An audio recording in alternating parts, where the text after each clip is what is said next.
Carl Jung realized that you can uncover a person's true nature by paying attention to just two things: not their words, not their accomplishments, not even their polished behavior when others are watching. He discovered that two particular psychological signals reveal who someone truly is beneath the mask. And most people give themselves away without even noticing. Imagine this.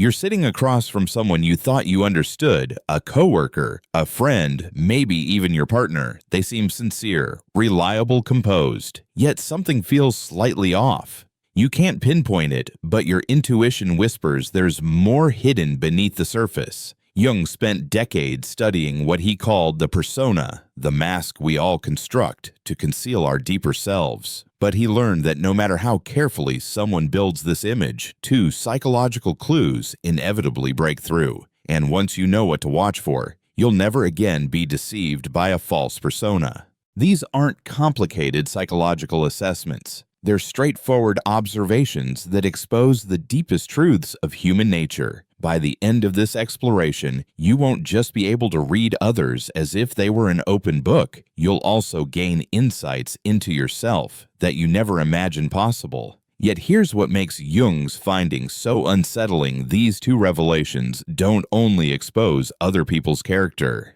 They also force you to confront the hidden aspects of your own. Jung once wrote, "The most terrifying thing is to accept oneself completely. These two psychological windows will reveal the parts of you that you've been avoiding."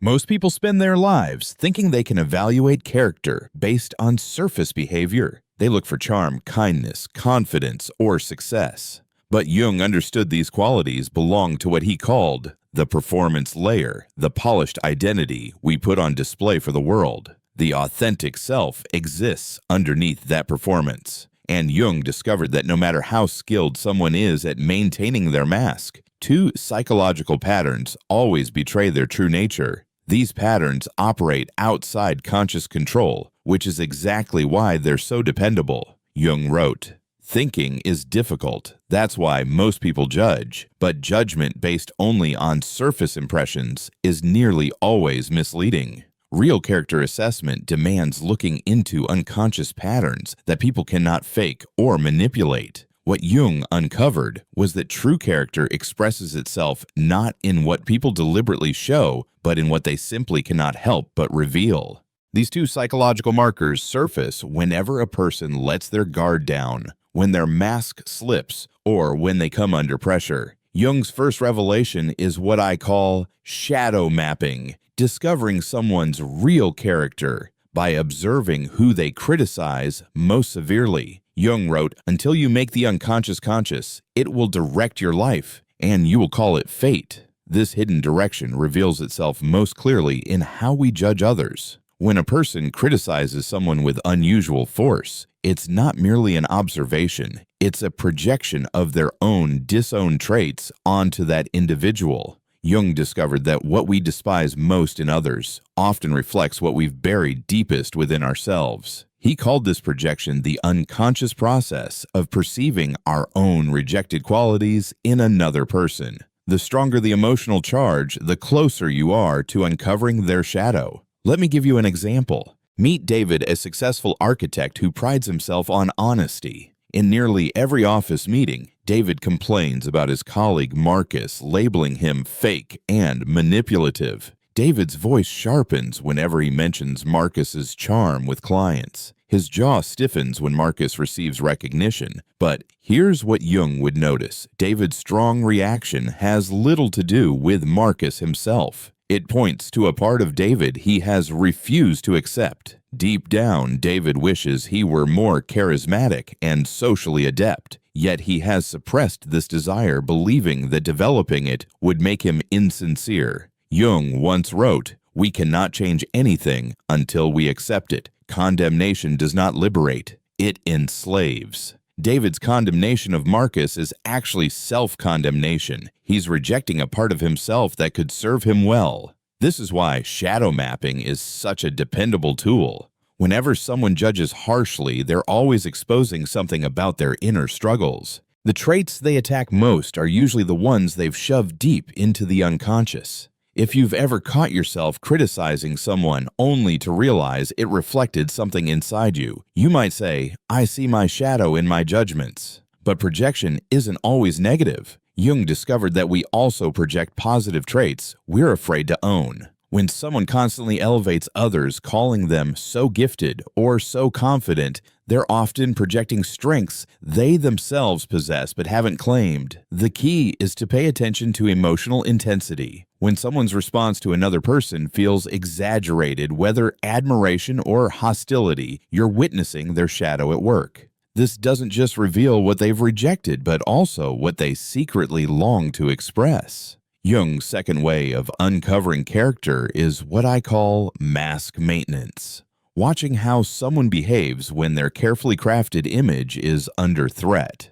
Jung wrote, "The privilege of a lifetime is to become who you truly are." But most people exhaust themselves trying to maintain who they think they're supposed to be. Maintaining a persona demands constant energy, and Jung discovered that when this mask is challenged, when their image slips or is questioned, their authentic character shows itself in that vulnerable moment. Here's how you can notice it. Watch closely when someone faces sudden criticism, when their abilities are doubted, or when they make a mistake. Do they grow defensive? Do they lash out? Do they shift the blame? Or do they pause, reflect, and respond with authenticity? Let me illustrate with Sarah's story. Sarah is a marketing director, admired for her calm and professional demeanor. She had built her reputation on being the unshakable one, the professional who never loses composure no matter the pressure. But in a high-stakes meeting, a client openly criticized her team's strategy, directly questioning Sarah's judgment.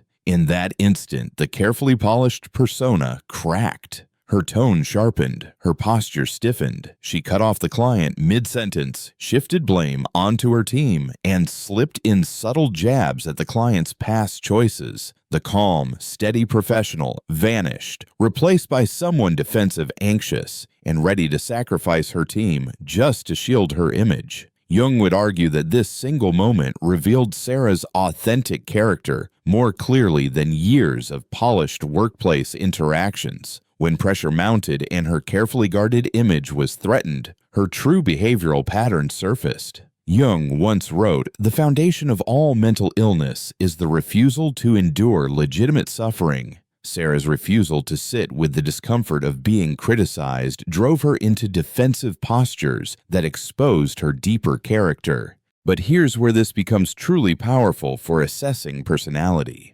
Persona breakdowns aren't limited to dramatic crises. They occur constantly in small, everyday moments. When someone's phone battery dies and they can't scroll social media. When they're left waiting longer than expected. When their joke doesn't land. Pay attention to micro-expressions, shifts in tone, and sudden changes in body language. These fleeting cracks in the mask reveal far more about character than hours of polite conversation. Jung understood that authentic character isn't what a person chooses to display when they are prepared. It's what leaks out when they are unprepared, exposed, or under stress. The most integrated individuals, those Jung described as individuated, show alignment between their public persona and private reactions. Their outward image and inner responses match because they've done the deep work of accepting themselves fully. Now that you understand Jung's two methods of character revelation, let's explore why they are so psychologically dependable. Jung devoted his life to studying what he called the architecture of the psyche, how the mind organizes itself to handle reality while protecting the ego. He once wrote, "The meeting of two personalities is like the contact of two chemical substances. If there is any reaction, both are transformed. Yet before transformation can occur, we must understand the chemical makeup of each personality, the authentic self that lies beneath the social performance." The reason shadow projection so accurately reveals character is that the unconscious cannot tell the difference between self and other when it comes to denied material. When David criticizes Marcus for being fake, his unconscious is actually wrestling with his own struggle between authenticity and performance. Jung showed that the unconscious operates through what I call projection mapping casting inner conflicts onto external figures so they can be seen and processed. The intensity of someone's judgment always mirrors the intensity of their unresolved inner battle with that trait. This is why people who feel truly secure in a certain area rarely attack others for weaknesses in that same domain. A person who is genuinely confident doesn't waste energy tearing down the insecurities of others. Someone who is truly successful doesn't feel threatened by the ambitions of those around them. Jung once wrote, "Loneliness does not come from having no people nearby, but from being unable to share the things that matter most to oneself." When someone regularly criticizes others, they are often exposing their own inner isolation, the disconnection from the parts of themselves they've rejected.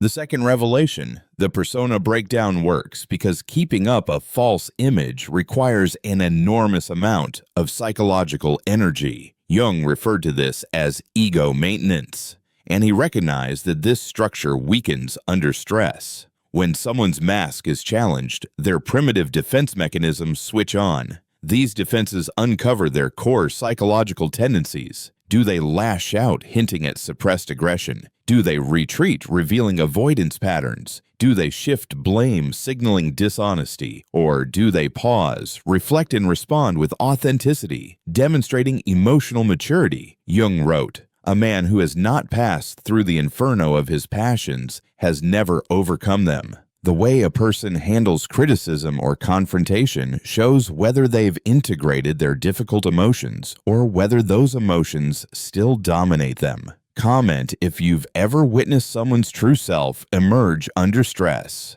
Pressure uncovers truth. These patterns are dependable because they operate below conscious awareness. A person can monitor their words, manage their expressions, and craft their responses when prepared, but once their defenses activate, their authentic patterns break through. Jung emphasized that character assessment isn't about catching lies or highlighting flaws. It's about seeing the full human being, their struggles, defenses, areas for growth, and their genuine strengths. This deeper view allows for authentic connection rather than shallow interaction.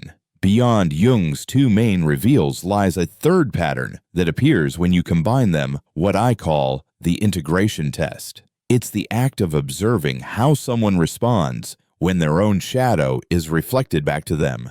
This is the ultimate character measure because it shows whether they are capable of growth or trapped in unconscious repetition. Jung wrote, "One does not become enlightened by imagining figures of light, but by making the darkness conscious." Here's how the integration test unfolds. When you notice someone projecting their shadow onto others, reflect it back gently, not with accusation, but with curiosity. "I noticed you seem very bothered by people who show off." Have you ever felt like you wanted to show off, but held yourself back? Now watch the response. This moment reveals more about their character than months of casual observation because it tests how they relate to their own unconscious material. Let me illustrate with two possible reactions. Remember David, who criticized Marcus for being fake. When asked if he ever wished he were more socially adept, David might respond in one of two ways. Response 1, the defensive reaction. "Are you saying I'm fake like Marcus? That's absurd. I'm genuine unlike him. I don't need to manipulate people to succeed." This response shows that David is heavily defended against his shadow. His personality is rigid and his potential for growth is limited by his refusal to acknowledge his own complexity. Response 2 reflects the integrative pattern. "Yes, I admit sometimes I do wish I were better with people. I respect Marcus's ability to connect socially, even though his style frustrates me. Maybe I'm jealous of something I secretly want for myself." This response reveals David's ability to hold a paradox. He feels bothered by Marcus, yet he also acknowledges his own relationship to that same quality. Jung once wrote, "The most intense conflicts, if overcome, leave behind a sense of security and calm that is not easily disturbed." People who can take feedback about their shadow and work with it embody this resilience. They grow stronger through self-awareness instead of being weakened by it. The integration test highlights 3 character types Jung identified. The unconscious type has no awareness of their projections and becomes defensive when confronted, often shocked by how others react to them. The aware but defended type recognizes their projections intellectually but cannot integrate them emotionally. They might say, "I know I judge others," yet avoid exploring why or what it means about themselves. The integrated type, however, can observe their projections with curiosity, learn from them, and use them as insight for personal development. Jung described these individuals as conscious, not perfect, but awake to their own psychological patterns. If you've reached the point where your judgments have become lessons, you might even affirm, "My projections became my teachers." This capacity for integration predicts how a person will approach conflict growth, criticism, and intimacy. Those unable to integrate remain stuck in endless cycles, blaming outside circumstances for inner struggles. But those who face their shadow consciously move toward what Jung called individuation, becoming authentic, self-aware, and capable of true connection with others. With this understanding of Jung's framework, we can explore how to apply it in real life. But first comes a crucial caution. Jung wrote, "Where love reigns, there is no will to power, and where the will to power is paramount, love is lacking." These insights must never be used to manipulate or dominate. The purpose of character assessment is compassion, not control. In romantic relationships, for instance, listen to how your partner speaks about exes, coworkers, or people they dislike. If they're often upset by selfish people, it may reveal their own struggle with healthy self-advocacy. If they harshly criticize needy individuals, they might be denying their own need for closeness. This information should be used to understand and support them, not attack them. You could gently say, "It sounds like that person's neediness really bothers you.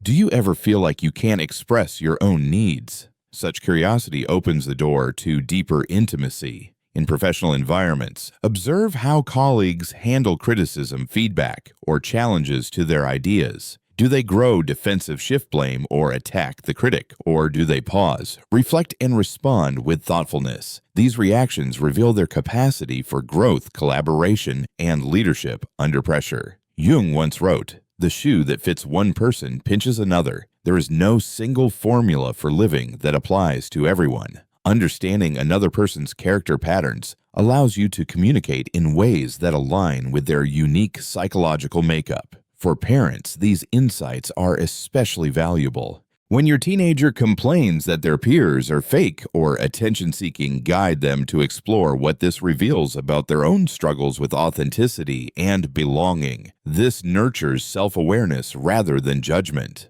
But always remember, character assessment is a two-way mirror. Jung said, "Everyone you meet knows something you don't, something you need to know. Learn from them." Every judgment you pass, every emotional reaction you have to someone else's behavior is a reflection of your own psychological patterns. Here's a simple exercise for the coming week. Keep a shadow journal. Whenever someone irritates you, write down precisely what bothers you. Then ask yourself, where might this same trait exist in me? What about this quality frightens me? Resist the urge to condemn yourself for what you discover. Jung also wrote, "The acceptance of oneself is the essence of the whole moral problem and the epitome of a complete outlook on life." Self-acceptance is not self-indulgence. It is the cornerstone of psychological well-being. Practice the integration test on yourself as well. When feedback makes you defensive, pause before reacting. Ask, what if there's some truth in this? What might it reveal about me? Jung emphasized that character development is not about achieving perfection. It is about becoming conscious. The goal is not to erase your shadow, but to engage with it consciously, rather than being ruled by it unconsciously. If you're ready to begin viewing your reactions as clues about yourself, you might even affirm, "I choose conscious self-discovery." Before going further, though, we must confront the darker side of character assessment. Jung wrote, "The healthy man does not torture others. Usually, it is the tortured who become torturers. The ability to read character can itself turn into a form of psychological cruelty when misused." I've seen people twist Jung's teachings into what I call shadow hunting, using psychological insight not to understand but to expose and exploit other people's vulnerabilities. This is a complete distortion of Jung's work. He warned repeatedly about this danger. People will go to extraordinary lengths, even absurd ones, to avoid facing their own soul. Sometimes individuals become obsessed with analyzing others precisely to avoid looking inward. There are clear warning signs you're misusing character assessment. You feel a sense of superiority when you figure someone out. This reveals you're using psychology to inflate your ego rather than cultivate understanding. You manipulate others by exploiting their shadow patterns or weaknesses in their persona. You become judgmental instead of curious. True character reading should expand compassion, not fuel criticism. If you find yourself growing more judgmental, you are projecting your own shadow. And if you spend all your energy analyzing others without ever applying the same scrutiny to yourself, you are using psychology as a shield against self-awareness. Jung once warned, the greatest danger is that one may remain trapped in the unconscious and never return to reality. At times, people become so consumed with psychological analysis that they lose their connection to simple, genuine human relationships. The remedy for this, Jung said, is cultivating an ethical relationship with the unconscious. This means using psychological insight as a tool for love, empathy, and growth, not for dominance, manipulation, or superiority. Never forget that every person you encounter is fighting battles you cannot see. Jung also wrote, to know the light, one must first face the darkness. People's shadow projections and persona defenses are often their ways of coping with hurt, trauma, or fear. Authentic character assessment should leave you humbled, not inflated with pride. When you recognize another person's psychological patterns, what you are truly seeing is their humanity, their struggles, their defenses, and their attempt to survive in a complicated world with limited resources. Jung understood that all of us are wounded healers, each carrying shadow material and wearing masks to guard our most vulnerable selves. The aim is not to rip away another's mask, but to create an atmosphere of safety where authentic connection becomes possible. Use these insights to build bridges, not barriers. Let character understanding cultivate compassion rather than condemnation. The deepest layer of Jung's framework is what I call the mirror effect, that inevitable realization that everyone you analyze is reflecting aspects of your own psyche back to you. Jung said your vision will become clear only when you look into your own heart. Who looks outside dreams. Who looks inside awakens. The ultimate purpose of studying others' character is not to judge them, but to awaken to your own. This mirror effect works on multiple levels. First, the people who trigger your strongest reactions are always revealing your own shadow. If arrogant individuals constantly upset you, it's worth examining your personal relationship with confidence and humility. If you find yourself drained by needy people, it may point to your own unacknowledged needs and how you express them. Second, the traits you most admire in others often symbolize your own undeveloped potential. Jung called this positive projection, casting your unclaimed possibilities onto others. When you idolize someone as especially creative or confident, you may actually be projecting qualities you already carry but haven't yet embraced. Third, once you learn to recognize patterns in others, you begin to notice them in yourself. If you can spot persona breakdowns in other people, you'll start catching your own. If you can see shadow projections at play, you'll begin noticing when you're projecting in real time. This mirror effect forms a continuous loop of self-awareness. Every person becomes a teacher, every encounter becomes a lesson, and every judgment becomes an entryway to self-discovery. Let me illustrate with a personal example. I once worked alongside someone whose constant craving for validation irritated me to no end. I judged them harshly as insecure and needy, but Jung's framework forced me to question why their behavior provoked me so strongly. The uncomfortable truth was that I had my own unresolved relationship with validation, one I had been refusing to acknowledge. I had developed subtle strategies for seeking approval, ones I convinced myself were different from their more obvious attempts. But in truth, my judgment of them was actually self-rejection. I was condemning in others what I could not accept within myself. Jung once wrote, "We are not what happened to us. We are what we wish to become." The mirror effect reveals not only who we have been, but also who we have the potential to become.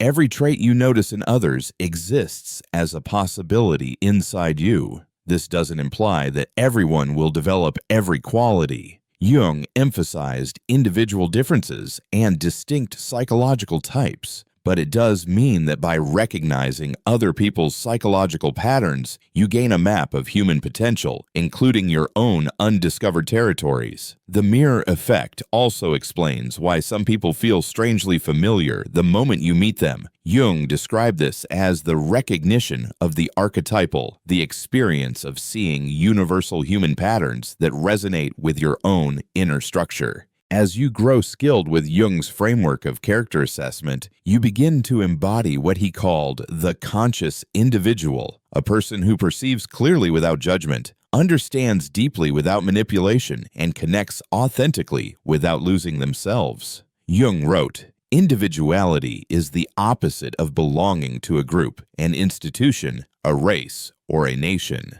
The conscious individual thinks independently, feels sincerely, and relates genuinely rather than conforming to collective norms. This awareness carries certain defining qualities. You observe others' shadow projections with compassion instead of superiority. You realize that their judgments point to their struggles, not to moral failings. This enables you to respond to the pain beneath their projections rather than react to the projection itself. You notice persona breakdowns without taking them personally. When someone lashes out or grows defensive under stress, you recognize these as protective strategies rather than their truest self. This keeps you from being pulled into unconscious conflict. You learn to hold paradox. Jung once wrote, "The pendulum of the mind oscillates between sense and nonsense, not between right and wrong." You come to understand that people can be kind and cruel, strong and fragile, genuine and guarded all at once.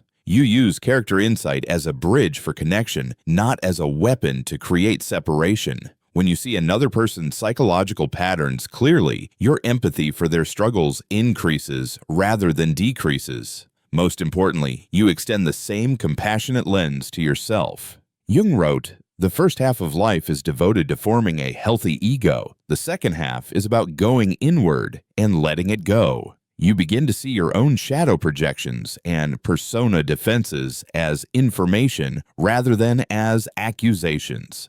This shift in consciousness transforms the way you move through life. Conflict becomes a chance for understanding. Difficult people turn into teachers. Your own emotional reactions become valuable data about your inner world. Yet Jung also cautioned that awareness comes with a cost. Loneliness does not come from having no people around, but from being unable to communicate the things that seem important to oneself. When you begin to see psychological patterns with clarity, you may feel disconnected from those who still operate unconsciously. This loneliness isn't permanent, but it is a necessary stage in the journey of individuation. You are moving from unconscious belonging toward conscious connection.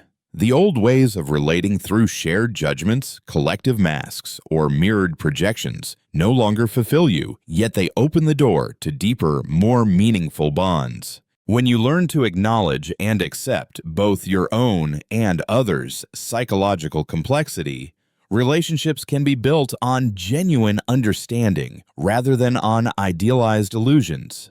Jung wrote, "The creation of something new is not achieved by intellect, but through the play, instinct born of inner necessity." Conscious relationships carry a sense of playfulness rather than heaviness, creativity, instead of repetition, aliveness, rather than predictability. The true aim of Jung's character assessment framework is not to become an expert dissector of human behavior, but to grow into a fuller expression of your own humanity. Jung also wrote, Man's task is to become conscious of the contents that rise up from the unconscious. As you practice noticing shadow projections and persona cracks in others, you inevitably become aware of these same dynamics in yourself. That awareness gives you choice, the power to respond consciously instead of reacting unconsciously. Integration happens gradually in small moments, catching yourself in the act of projecting, noticing your defensive patterns, and choosing an authentic response over an automatic one. Jung reminded us, we don't really heal anything. We simply let it go. Releasing unconscious patterns allows your true character to shine through. But this isn't a comfortable process. He warned there is no coming to consciousness without pain. To see your own psychological patterns clearly is to confront the parts of yourself you've been avoiding. Yet this discomfort is purposeful pain. It fosters growth rather than stagnation. The integration journey unfolds in predictable stages. First, you become keenly aware of patterns in others while remaining blind to your own. You spot everyone else's projections but miss your own. Second, you start to recognize your own patterns on an intellectual level, yet still get pulled into them emotionally. You might think I'm projecting right now, even while feeling fully justified in your judgment. Third, you begin to catch yourself in real time and choose a different response. This creates space between trigger and reaction, opening the door to conscious choice. Fourth, you learn to respond to others' unconscious patterns with consciousness instead of being dragged into them unconsciously. Rather than growing defensive when someone projects onto you, you recognize their struggle and meet it with healthy boundaries and compassion. Finally, you embody what Jung called the transcendent function, the ability to hold opposite psychological forces in creative tension until something new arises. You become at ease with paradox, with uncertainty, with complexity. Jung wrote, "The difference between a good life and a bad life is how well you walk through the fire. That fire is the unavoidable conflicts, projections, and mask breakdowns that define human relationships. Learning to face these moments with awareness transforms them from destructive patterns into opportunities for profound growth. This kind of transformation never happens overnight, and it is never truly finished. Consciousness is a continual practice, not a final destination. Yet every moment of awareness, every choice to respond instead of react, every decision to see with clarity rather than judge with harshness, moves you closer to genuine selfhood. As you begin to live out Jung's insights on character and consciousness, something extraordinary takes place. Your awareness begins to ripple outward, influencing everyone around you. Jung wrote, "The meeting of two personalities is like the contact of two chemical substances. If there is any reaction, both are transformed." When you step out of unconscious patterns, when you refuse to take the bait of someone's projections or respond defensively to their persona cracks, you create room for a new kind of interaction. Others notice this shift, even if they can't quite explain it. They may remark that you seem calmer, different, or more real. What they're perceiving is your reduced reactivity to their unconscious material. You're no longer fueling their projections or strengthening their defenses. This is what I call consciousness contagion. Your awareness naturally draws others into awareness, not through lectures or instruction, but simply through embodiment. Jung wrote, "You are what you do, not what you say you'll do." Your authentic presence speaks louder than words. Of course, not everyone will welcome this change. Your refusal to participate in unconscious drama may frustrate those who rely on such patterns. They may intensify their projections or double down on persona defenses in an effort to pull you back into old dynamics. Yet others will be drawn to your consciousness as naturally as flowers turn toward light. They will sense the possibility of deeper connection and begin to release their own defenses. This ripple effect expands far beyond individual relationships. It spreads into families, workplaces, and entire communities. When one person stops projecting their shadow and begins to own their authentic responses, it gives others permission to do the same. Jung believed that the awakening of individuals was the foundation for collective transformation. He wrote, "The world will ask you who you are, and if you don't know, the world will tell you. When you truly know yourself, including your shadow and the authentic self beneath your persona, you become resilient to the world's projections. You also become a light for others seeking their own authenticity. Your courage to face your shadow gives others permission to face theirs. Your willingness to let go of masks creates safety for others to risk being real." This is the deeper purpose of character assessment, not to judge, expose, or manipulate others, but to understand psychological patterns so clearly that you can respond with consciousness instead of reacting unconsciously. Jung's lasting gift was not just his theories or methods, but his invitation to consciousness. Every person who chooses awareness over blindness, authenticity over performance, and compassion over judgment contributes to the evolution of human consciousness itself.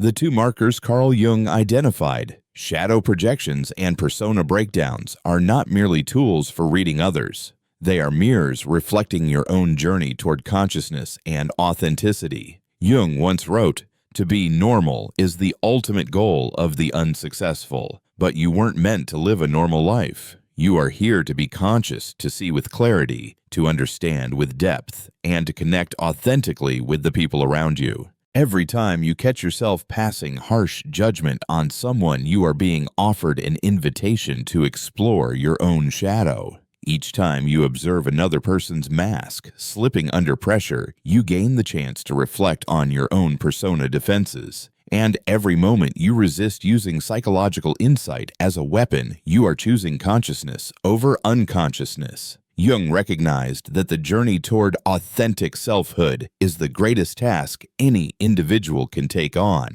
not only for themselves, but for the collective evolution of human awareness. When you are willing to confront your shadow, set aside your masks, and respond with awareness, instead of automatic reaction, you create ripples that stretch far beyond your own life. You become what Jung called a culture creator, someone who embodies new possibilities for human connection and consciousness.